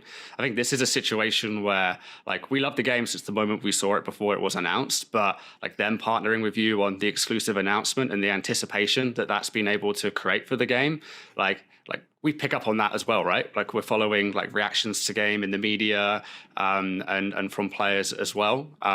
So yeah, it's definitely something that we keep an eye on. I'm really looking forward to this one. I play a ton of survival games, so Valheim and Ark Survival are some of my favorite games of all time for sinking hours into.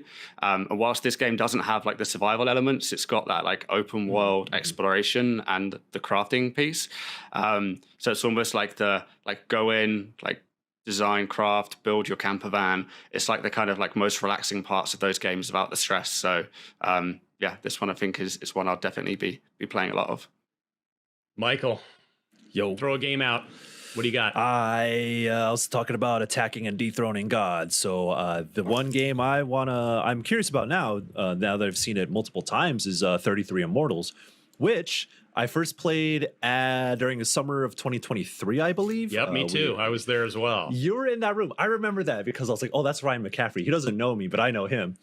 We played that game together. We did. Unknowingly, I guess. And Destin was there as well. Oh, yeah. Because we went through like that theater, and then they took us in a back room. We went through a hallway, and there's like, boom, here's 33 Immortals. Or then there's like other games on top of that. But I remember playing it in its early build because I think like Hades was still like very much in the conversation about like action games, roguelikes. But this, 33 Immortals is like so heavily emphasizes co-op. And that was a really fun twist on something that felt familiar at the time. But that was 2 years ago. So I just kind of want to get an idea of the progress that team has made and some of the things they were able to really hone in on in the time since we last played this game. The trailer loops. Guy, can you speak to that at all? It's been a long road on this one. Like where it's been in the public eye. I mean, I'm sure you work with developers for many, many years before a game sees the light of day all the time, but this is one where they've been showing it, they've been iterating on it. So kind of what's the process for kind of finding that balance between like, all right, we want to keep supporting you guys, but like, all right, now we want to crank up the hype machine on this. Like this is now going into early access in a month. They nod. Yeah, I mean, we're really led by the developer on this one. So Thunder Lotus have been great partners of Xbox for many, many years, going back to when we had Spiritfarer on stage with us at E3. Like, we'll always remember that game because it was the game after the Keanu Reeves "You're Beautiful" moment. Yeah. So I think like us and the team will always remember that. Like 33 Immortals, I think we announced that at our Xbox Games Summer Showcase 2 years ago now. So yeah, we really we're developer led in terms of how much time they need to finish and make the game and realize their vision. We're here to empower and support them and not get in the way. But when they're ready to talk about the game, when they're ready to lock in on a release date, they're making sure that they've got all the support that they need to hit that date and shout about the game as well. This was just really ambitious, right? Going from single player experiences in the past up into 33 player co-op, that's ambitious. And, I'm sure that it takes a little bit of time to make sure you get that right. I will say, and Michael, I'm sure you'd agree, even the 2 years ago, the 2-year-old build was super fun. Like this game, there is definitely something here. And just my first reaction, I think the first thing I wrote down in my notes as I was watching this trailer for the first time is it's you can see it right on the screen. Like it looks way more done than not that it looked raw or unfinished 2 years ago, but it's just, you can tell it's been polished up a lot. We saw a really specific slice of it at the time. And for me, I'm like, oh, okay, it feels like feature complete. But from this trailer, it's like, oh, there's so much more than those wherever we were, in the depths of hell or whatever, that specific environment that we played through for the demo build. It's like, oh, there's so much more on top of that. And so it's like, oh, okay, yeah, we're seeing a lot of the similar stuff that we played in that early build, but on a bigger scale, seeing 33 player co-op. I think we only had about 6 or 7 people, which is still pretty wild for a co-op game. Usually think of 4 players max, right?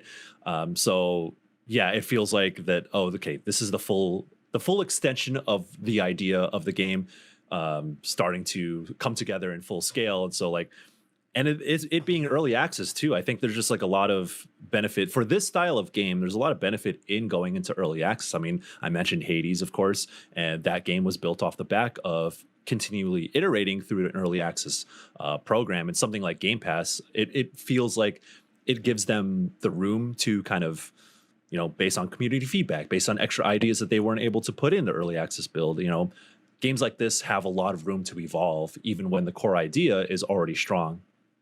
And Guy, I would have to imagine that this one's going into Game Pass, and that it not only, I'm sure it'll make business sense sometimes, maybe sometimes it doesn't make business sense for one side or the other to go Game Pass. But with this one, it probably makes a lot of sense for the game, completely independent of the business side of things, because it's 33 players. So by going into Game Pass, you're really making it very easy for anyone to jump in and have that larger pool of players to link up with when you get online. Yeah, we make sure every developer feels happy about coming to Game Pass and what that looks like for them. And I think this is an example of a game where it makes a ton of sense to have an injection of that Game Pass community where we have 34 million subscribers, and however many of them want to go in and play the game day one. I think it's going to be like really beneficial for a game that's got 33 player co-op. Like you don't see too many of those. So.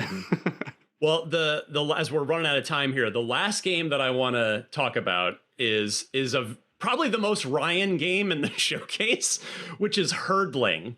Herdling for me, and I see Miranda's like, "Yep, that's you." You've got a beautiful art style, you've got no dialogue, you've got emotion conveyed through a nonverbal story, you've got puzzles, you've got animals to adore. This just looks exactly like my kind of jam. It's probably 4 to 6 hours long. It's just like, it's going to tell some beautiful story, I'm sure. Guy, can you talk about finding this one and linking up with the developers here, and if you've had a chance to, I don't know if you've had a chance to play this one yet, or what you've seen of it beyond this trailer, if you can kind of talk about your thoughts on this one. Yeah, I've not had a chance to play this one yet, but I've seen a bunch of like videos and materials like internally on it. Just feels really unique, right? Like going on that like epic adventure whilst you're herding these creatures that I haven't quite worked out what they are yet, but they look pretty cool, and I want to learn more about them. So yeah, they've announced the release date for this one, that it's coming to Xbox. I think we've got a wish list available for it on the store as well, so people should definitely go and check that if they're interested in the game to make sure they continue to learn more about it. Miranda, you must have a comment on this adorable game. They're so cute. I can't get over it. And then they already teased in the trailer that stuff is gonna happen to them, and I'm like, oh, just protect them. Oh, you're saving them from the grimy city life and realizing that you deserve to be out in nature, free from screens and electronics, which is a good message, I think. Yeah, get outside, kids. Yes. Yeah, it's cute. I really like it. There were too many good games in this showcase. I hope everybody enjoyed it. We have come to the end here of Podcast Unlocked. Episode 681, Guy Richards, director at ID at Xbox. Thank you so much for taking the time to join us and put this showcase together with us. Love that all these games just keep coming. As Miranda said, all these very diverse games. There's games for everybody in here. And we at IGN are really proud and grateful to be able to show off 20 something of them here over the course of that showcase. So, Guy, thank you. Miranda, Michael, and our awesome producer, Tayo. This was Podcast Unlocked, episode 681, and we'll see you back here next week. They all smile. Miranda waves while Michael flashes a peace sign, logo for IGN Unlocked. On stage, Alan. Hey there, friends, don't go anywhere. Coming up, we've got a look at Ultimate Sheep Raccoon, the follow-up to Ultimate Chicken Horse from Clever Endeavor Games, a studio that seems determined to make cartoon versions of the entire animal kingdom fight to the death in ridiculously slapstick ways. It's a very specific goal, but we support it. Check it out. Damon. You're watching IGN Fan Fest. 2016's Ultimate Chicken Horse was a fantastic party platforming game that was only missing one thing, even weirder animals. Here to tell us all about the follow-up, Ultimate Sheep Raccoon, is Richard Atlas, Fabio Grisi, Austin Jobry, and Ed Brazil from Clever Endeavor Games. Welcome, everyone. Welcome. Thanks for having us. Thanks for having us. So, Ultimate Sheep Raccoon is the follow-up to Ultimate Chicken Horse, but for anyone who's unfamiliar with these games, what are these games all about? Richard. So Ultimate Chicken Horse at first is a party platformer where you build the level while you play. So you place things in the level and then run across to the end, and your goal is to make it hard enough for everybody else but easy enough for you. And that was this game, as you mentioned, that came out 2016. We've had great success with that game, and this is the next rendition. So you are racing bikes across the screen, but you're also placing traps and obstacles in the way to mess with your friends. But everybody's got to run through the same race. So every time you try and screw your friends over, you're also screwing yourself over. Who gets to place traps? How is that determined? Everybody. Everyone. So does. everybody places traps, everybody runs through. Okay. So So it's fair. Everyone's playing fair. Do you have to have played Ultimate Chicken Horse to understand what's going on in Ultimate Sheep Raccoon? No, definitely not. It feels different. In one of them, you're running around, you're sprinting, you're wall jumping. That's Ultimate Chicken Horse. In this one, you're racing your bike, you're angling yourself back and forwards, you're going off ramps, you're doing backflips. It's a different kind of style, even though the core of placing a thing and then running through the level is the same kind of loop. So when you launched Ultimate Chicken Horse 8 years ago, did you ever fathom it would take off as much as it did? We never thought or knew that it was going to take off like it did. At each step of the way, we were kind of showing the game to small groups and getting good feedback, and then showing the game to slightly larger groups and getting more feedback. And at each step of the way, we were kind of like, well, if this works, we'll keep working on it. And I think that was really key to actually making the game as good as it was. So by the time it came out, it had gone through all that vetting process. We weren't just like, oh, we're going to build a thing for a year and a half and then launch it, and it's going to be great, So in Ultimate Sheep Raccoon, I think there are both power-ups and traps available. What are some examples of some fun tools that we have available to us? Austin. Yeah, so new from the previous game are power-ups. So those allow you to kind of build up your arsenal of abilities other people don't have. You can do things like slow down your opponents with like honey that you can throw on the floor, or there's things like passive boosts to your speed or to jumping, or active things like an actual like soda pop can that launches you forward and can give you a boost out of a bad situation. For traps and hazards, it's a lot of similar things from last time, like things like just a spiky ball that's just in the wrong place at the wrong time, or other things that are new to the game, like zones for going faster or for jumping over obstacles and stuff. So this time around, Chicken and Horse are joined by Sheep and Raccoon. Do these characters play differently from each other, or are they cosmetic skins? So to make sure that it stays fair for everybody, we make sure that all the characters play the same, even though they look different. And while Chicken and Horse got the main title for the first game, we wanted to give characters 3 and 4 the limelight for this one. So that's why this one's Sheep Raccoon. The game's going to be cross-platform, is that correct? Yes, that is the plan. Yeah, we're still pretty early in development, as you'll see with the gameplay footage. But the plan is to have it cross-platform across all consoles, PC, etc. All right, well, talking about animals beating each other up is fun, but actually making it happen ourselves sounds even better. So here to do just that are my IGN friends, Jobert, Luis, and Nick. Let's play some Ultimate Sheep Raccoon. In gameplay. Okay. So what is this level? What do we need to know about this one? This is Scrapyard. Okay. This is Scrapyard. We'll get into the level. First thing is choosing your blocks. So a pop-up is going to show up, and you can choose your blocks. You can rotate them, the bumpers, and then you can place them. And we'll see that because we're playing 8 players, only 4 players are going to get to place at once, and then the next round, the other 4 players are going to play. So you can see all the different blocks here. They have these little animations when you hover over them. And we've got a variety of different blocks, like this pendulum swinger that I'll grab, which can bump people around. We've got rails, we've got a coin. Yeah, we'll get more into that as we play. I will give you guys a secret because I like you guys and I want you to do well. If you're going on a treadmill that's going the wrong way for you, doing a wheelie can help you bypass that if you want to be fancy. You can use your triggers to rotate your character a little bit and pop a wheelie. We're getting live game help here.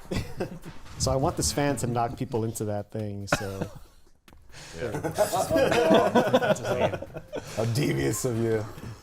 I mean, watch out for the hole at the beginning. The match starts. Wow, everybody got over that hole. A swinging axe knocks 3 of them back. Okay, let's go, let's go. Ah! No. Boom. Poor Raccoon. 4 players finish. Amazing. I got blown away by the thing that I placed. Sitting there with 0 points. Spacey Chicken and Cool Ranch Sheep doing the exact same play every round. Very cool. On the buy screen, they select random objects. All right, choosing so now the other some 4 power-ups. folks are going to place power-ups. Or sorry, blocks, not power-ups. Oh, these are blocks, okay. Yeah, it's still blocks, and every few rounds there are power-ups that we'll explain when we get there. And Sheep, that coin you have, if you touch that coin during the game and make it to the end with that coin, then you get extra points for that as well. Okay, got it. I'll give people a chance. I'll put it right here. Give people a team player. That's how the game starts, until you start losing. Then you gotta start hiding. That's very helpful. I will save one That's very person helpful. to myself. That's very nice. And it will be me. Match 2. Only the first person to touch it. Okay. Oh no! No, don't hit the axe again. Oh, bye. Okay, here we go. Oh, no. How do you wheelie? And I died. Oh, damn it. Yes. Okay. I was off screen too long.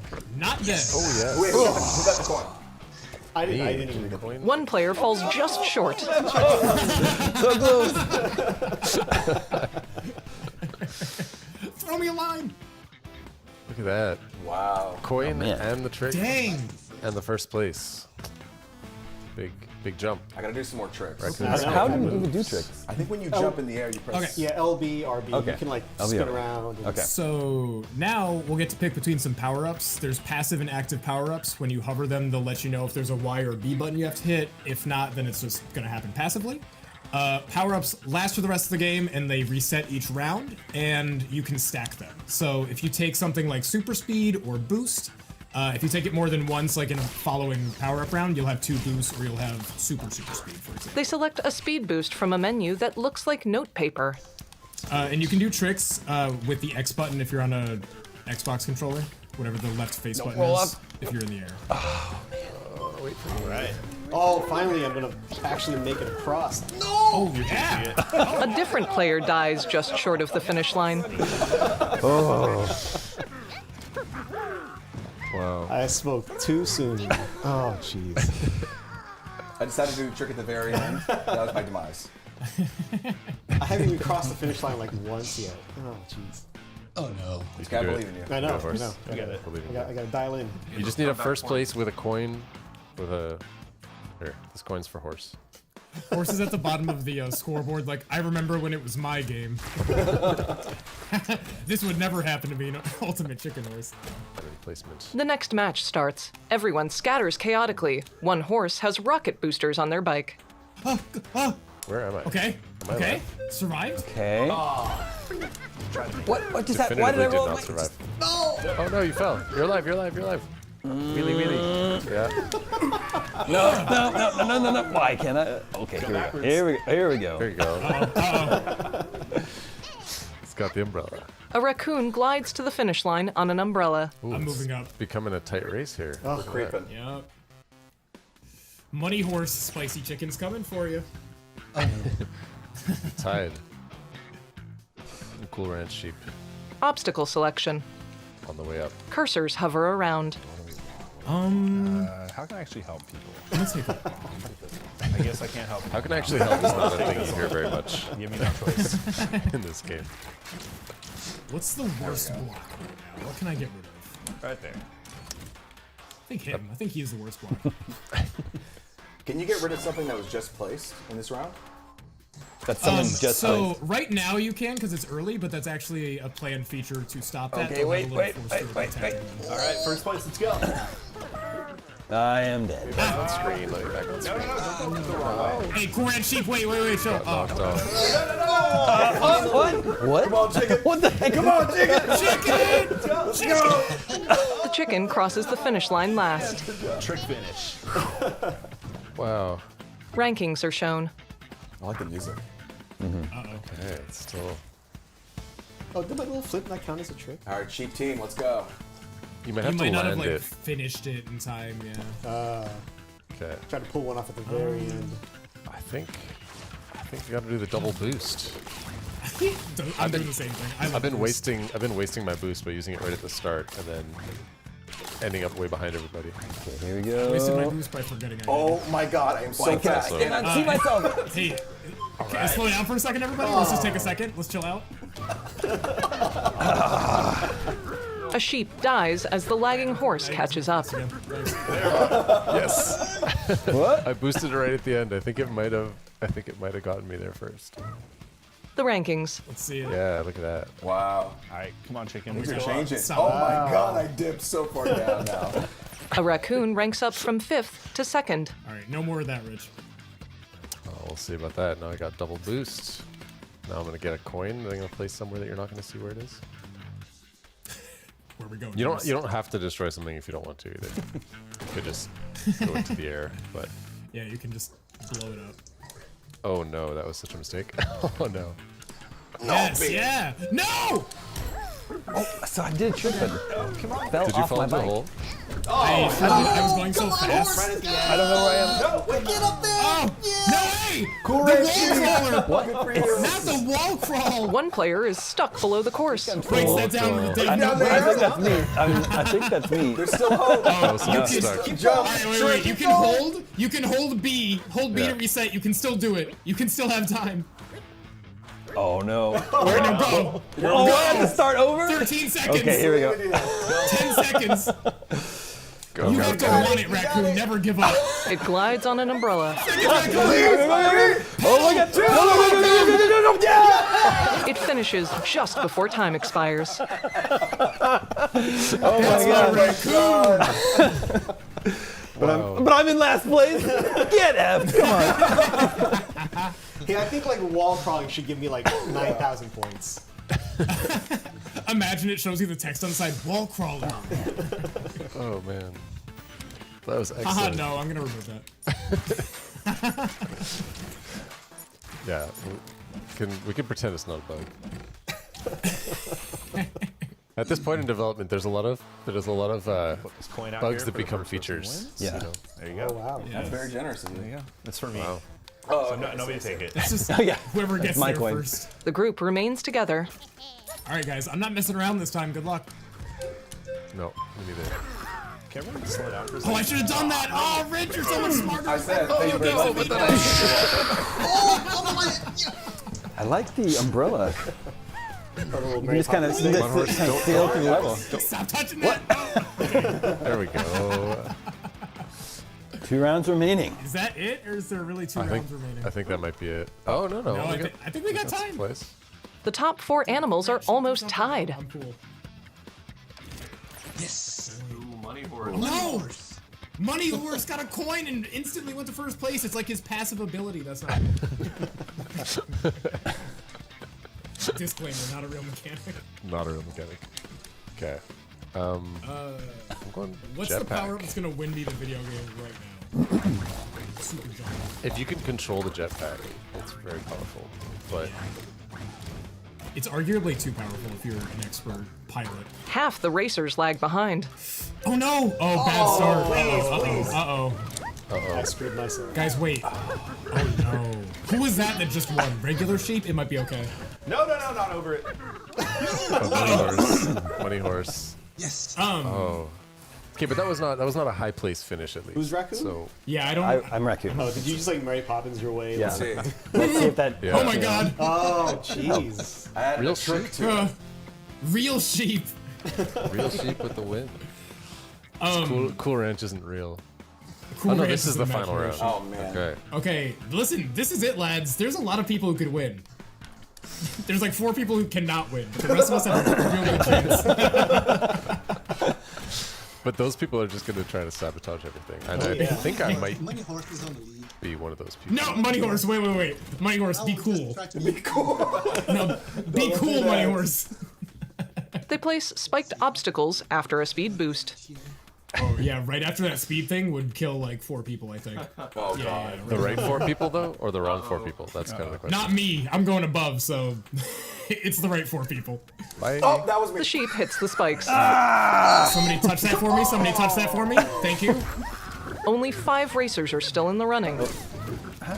Any idea? Here, trigger on this jump button. No, wait. Wait, no! The chicken is the only one to finish. Oh, Cool Ranch. I threw it all away. I mean, I think Fabio came second, so I think that's gonna. All right, clinch chicken. it. Let's get first. I now. threw. There's money. Oh, Money Horse! Money horse. Money Horse. Money Horse. Oh wow. Wow, good game. That was a good game. I'm sweating. That was good. That was a good game. Yeah, GG. Damon, And that was Ultimate Sheep Raccoon. Go wishlist Ultimate Sheep Raccoon right now if you too would like to get in arguments with friends, coworkers, and family members. We've got lots more Fan Fest ahead right here on IGN, so don't go anywhere. FanFest is presented by the Army National Guard. Rise to every challenge and overcome everything. The next greatest generation is now. the IGN Fan Fest logo. A variety of t-shirts appear. IGN Store has it all. From clothes and collectibles to vinyl records, accessories, model kits, and action figures from the biggest and best franchises like The Legend of Zelda, Star Wars, Fallout, Dungeons and Dragons, and more. Whatever your pop culture passion, you're guaranteed to find something you love. There are new and exciting products hitting the store every week, like the Wasteland-ready Fallout Vault 33 hoodie, which pairs perfectly with the working wearable Pip-Boy.